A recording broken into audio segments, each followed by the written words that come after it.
First, what we'll start with is a cervical spine surgery. For most of our cervical spine surgeries, they'll have a brace, and most of them like to stay in a semi-reclined position at least 45 degrees or higher. To take some of the pressure off of the back and shoulder area here, it's best to put pillows underneath the arms area to fill in the space. As you'll see from this position here, her arm is hanging down and is not very supported. To fix that, you'll place pillows up in the upper arm area. Go ahead and lift your arm for me. Now you'll see from this position, the arm is nice and supported and is not hanging down as she's sitting.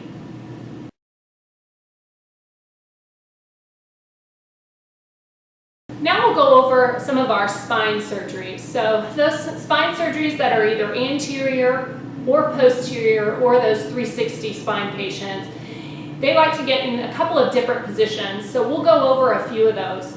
The first position is elevating the legs to take some of the pressure off the back of the spine. Keep in mind, as those knees start to elevate and stay in a bent position, it takes some of the pressure and keeps that spine in a neutral position. So first we'll demonstrate that. You'll want to bend the knees up as much as they can go on the bed. This may help and work for most patients. Some patients may also require a pillow underneath each leg or one pillow underneath both. Go ahead and lift your leg as much as you can. Good. For this instance, we'll be using 2 pillows. Okay, and then we're going to lift.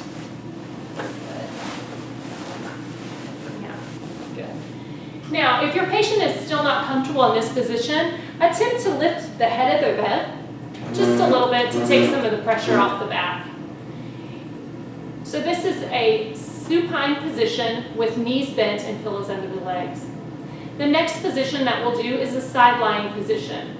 Some of our patients who have had an anterior surgery, when they get onto their side, it's very uncomfortable for them. It feels like all their insides are coming out of the incision. The best way to protect that and to make them feel secure is maybe taking a towel roll or a pillow and placing it underneath the soft part of their tummy as they start to roll onto their side. We'll demonstrate that now. You're going to want to encourage the patient to roll to their side. So I'm going to come on the other side and demonstrate that. All right, go ahead and bend your knees if you can. Good, and then roll towards your side. Good, and onto your side. Once the patient's on their side, then you're going to want to take a couple of pillows and kind of pack them in. The best way to pack them in is to fold that pillow and then insert underneath their lower back. Roll to your side just a little bit. Good. Now relax back onto that pillow. Good. Okay, let's go ahead and separate the legs a little bit. You're going to want to put a pillow in between the legs so that that bony prominence of the 2 knees isn't rubbing against each other. And then that last pillow is going to kind of go in the tummy area right here. Good. You're going to want to place that pillow right up next to their tummy. And again, going into that soft tissue area of their stomach on the underneath side helps to stabilize and secure that stomach. So this right here is a side lying position for spine patients.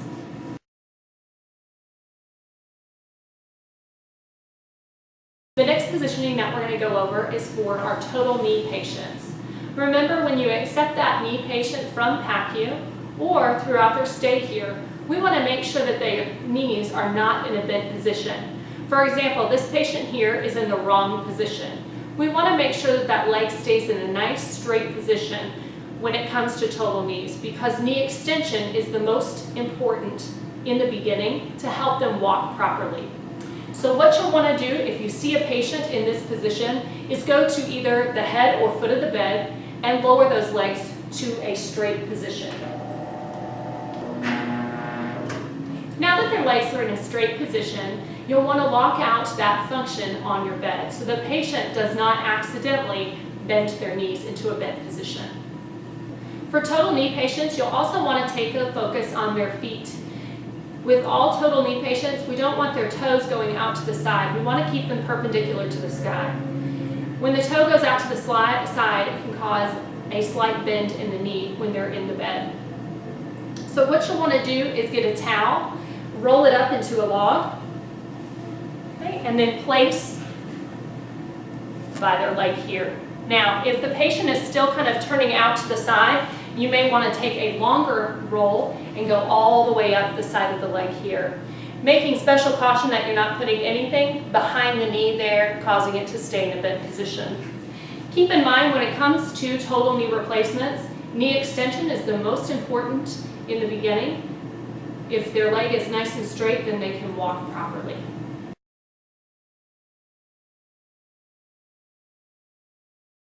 Now we're going to go over hip replacement bed positioning. So some things to keep in mind if you're taking care of a patient who's had a hip replacement. They are unable to lift their leg against gravity, typically initially after surgery. So you may need to help them when positioning, and also keep in mind they're unable to bend that knee and move it around. So we want to take special caution of their ankles and heel area. That can cause some pressure sores or breakdown when staying in position for a long period of time. The first position we're going to go over is ensuring that they have a pillow in between their legs whenever they are in bed, so that we can respect those hip precautions that the total hips have. So what you'll need is a pillow, and we'll take it and place it in between the legs here. Good. Just like that as a reminder. Some patients may have a hip abduction wedge in their room. You're more than welcome to use that. If the patient doesn't bother them, you can definitely use that. Now, if you are going to be positioning them on their side for sleeping, we highly recommend that you put the hip wedge in between the legs. And do keep in mind that a hip patient can sleep on their side. It may be more at a 45-degree angle, but if you have those patients that can only sleep on their side and can't get any comfort on their back, you're more than welcome to position them on their side by putting pillows along their back and putting them in that 45-degree angle. The second position that we're going to talk about is putting some towel rolls underneath the heels or floating the ankles. You can either use a towel or you can use a pillow under both ankles. I'll demonstrate both. First, we'll start with a towel roll. You're going to roll up that towel, and then you're going to, again, need to assist in lifting that leg upright and placing that towel roll at the base of the ankle here so that the heel is not touching the bed. Okay? So that's our first floating of the heel. The second one I'll show you is with a pillow here. So we're going to, again, lift that leg up and back down. Okay? And then the pillow, there'll be one pillow in between the legs here, and then another pillow underneath both heels here.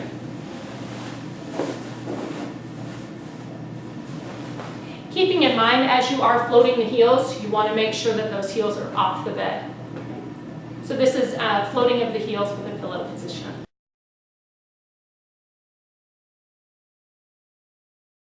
Okay, now we're going to go over how to apply a gait belt.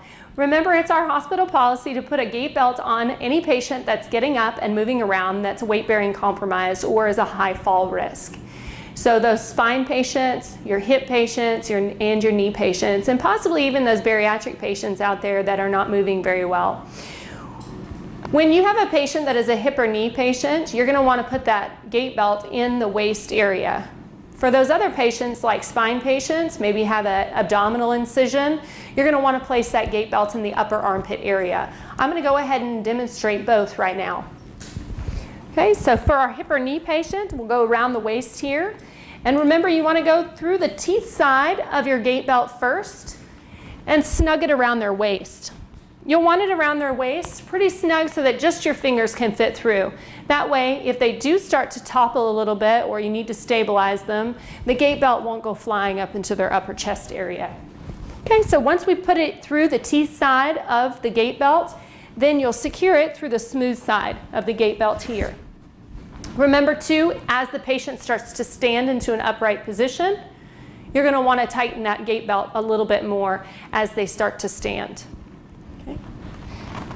Now we'll go over putting a gait belt on the patient who's had an abdominal incision or a back incision. We'll go ahead and instruct the patient to lift their arms a little bit. It'll go in the upper armpit area here. And again, we'll do teeth side. Good. shifting that belt all the way around, and then securing it with that smooth side. And again, nice and snug here, not too loose. Okay?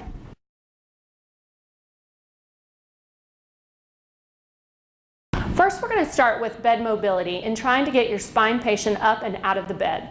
The best way to do this is to lower down the bed rail and then instruct the patient to bend their knees, keeping that spine in a nice neutral position, instructing them to roll to their side. Once they get on their side and get comfortable, then we'll get them into an upright position. I'll go ahead and demonstrate. Okay, what we're going to go ahead and do is bend your knees. Good. Okay, and then what you're going to want to do is log roll to the side. Good. Doing as much of the motion you can on your own. Now that you're on your side, we're going to bring those legs to the edge of the bed. At this point, what you're going to want to do is maybe help them with their legs if they're unable to, and then you're going to want to place your hand up underneath their shoulder to help stabilize them as they start to go up. Some things we want you to keep in mind is when you are getting your patient up, especially with those spine patients, we want them to do as much as they can on their own because it helps to reinforce and get them ready for that discharge home. Plus, it also protects you as a clinician, your back. So do keep in mind having them do as much as they can on their own, and you're there to assist.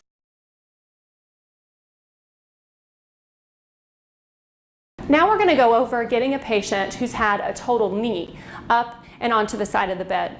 The best way to do this is to lower down your bed rail and, if possible, getting them out on their strong side. For instance, this patient has had a left total knee, and we'll be getting her up on her strong side, this right side. I'll go ahead and demonstrate. Okay, what we're going to do is go ahead and get up. Best thing to do is bend this knee right here. Since that's your strong leg, you can press down into the bed, scooting your booty over. Good. Now, if you're unable to lift up this leg here, then putting your hand underneath their heel to help slide will be of assistance to the patient.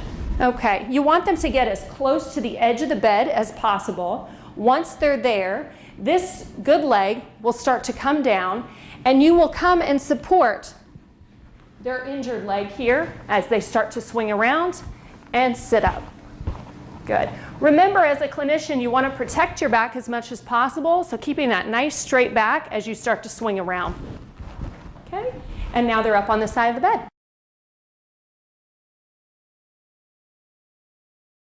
We're going to be getting up the patient who's had a total hip replacement. This patient right here has had a left total hip replacement. If possible, it's best to get the patient up on their strong side. So we'll be getting her out on the right side of the bed. The best way to do this is to lower down your bed rail and then have the patient scoot over as much as they possibly can to the edge of the bed using that strong right leg. You may need to assist them when scooting over that left injured leg. I'll go ahead and demonstrate. Okay, let's go ahead and bend that good leg there, okay? Press down into the bed to scoot yourself to the edge. Once you get to the edge of the bed, we're going to start to have you sit up. I'm going to support your leg here as you start to go down. Making sure that you stay in their precautions, whether it be a posterior hip or an anterior hip. You just want to make sure that those legs don't end up crossing as they go down. And again, remember, as a clinician, you want to make sure you maintain that nice straight back and protect your back with transfers. Okay, and now we're up on the side of the bed.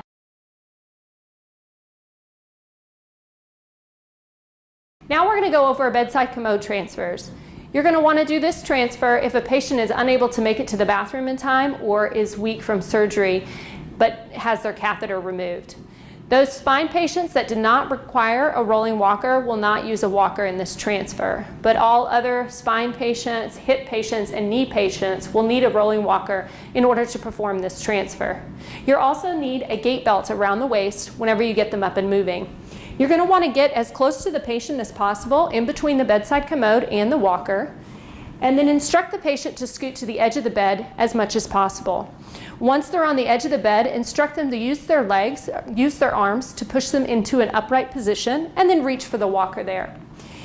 Then instruct them to turn the walker and then turn their body, staying in the walker at all times. You'll move out of the way as they start to scoot towards the bedside commode, and once their legs are touching that bedside commode, you're going to want to instruct them, if they are a hip or knee patient, to kick that bad leg forward or the operative leg.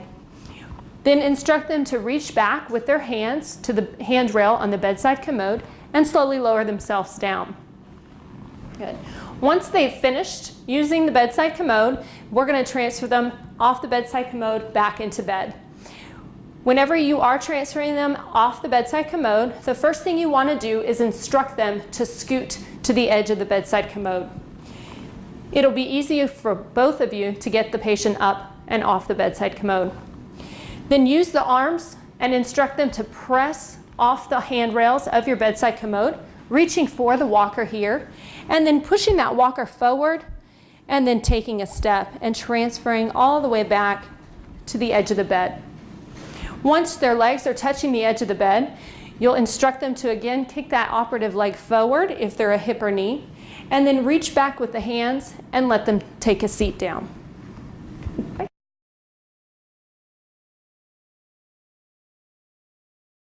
Now we're going to go over a two-person assist, getting a patient up and out of the bed into a chair here.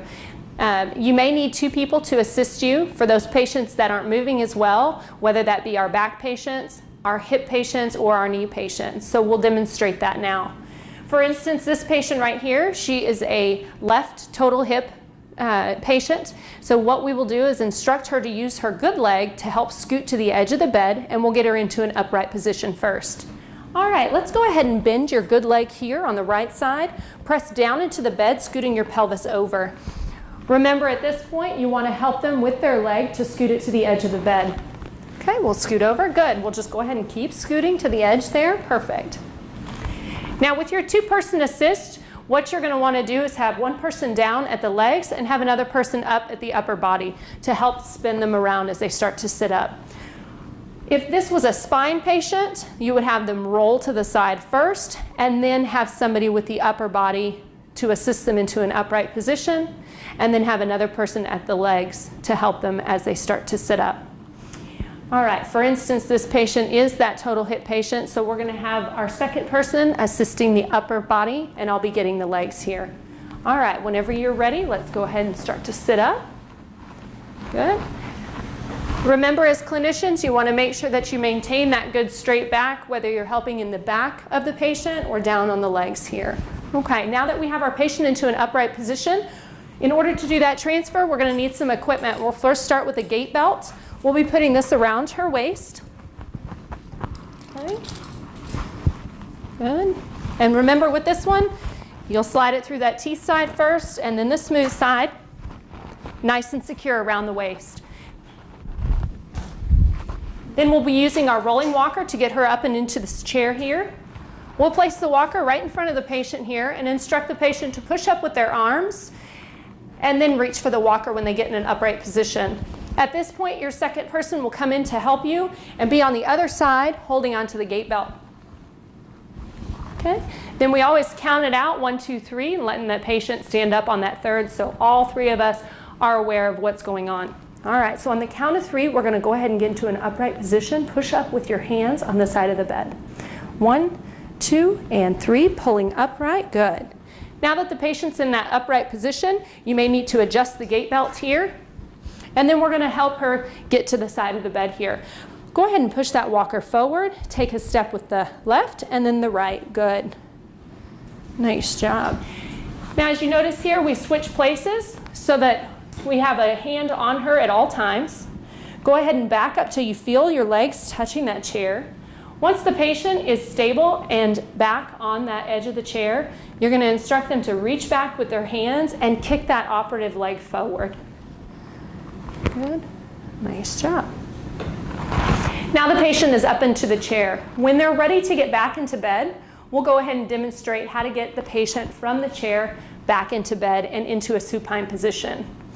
You're going to want to encourage the patient to get to the edge of the bed or edge of the chair as much as possible.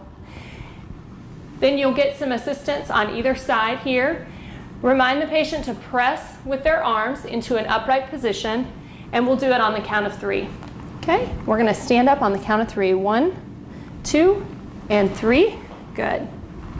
Okay, now that the patient's in that upright position and is stable enough to get moving, we'll have her bring her walker forward and then just kind of stepping till we get to the edge of the bed here. Good job. Now that we're on the edge of the bed here, we're going to instruct her to kick that leg forward a little bit, reaching back with the hands and letting her take a seat. Once she's on the edge of the bed and stable, we'll go ahead and remove that gait belt. And now with that two-person assist to get back down into bed, somebody will help with the legs and another person will help with the back here. Okay? Instructing the patient to swing her legs up onto the bed as much as she can. And do remind the patient too that their non-operative leg can assist them as they get back into bed. Okay? All right, so now what we're going to do is go ahead and lay back down into bed. This leg, help me with this leg here, and I'll do this one. Okay? All right, whenever you're ready. Good. Nice job. Now once that patient is back into bed, you're going to instruct them to push down with pressure down through the leg here to scoot their pelvis up and over, and then getting some assistance with the operative leg here. Good. Scooting over to you in the center of the bed. Okay? And now the patient's back into bed.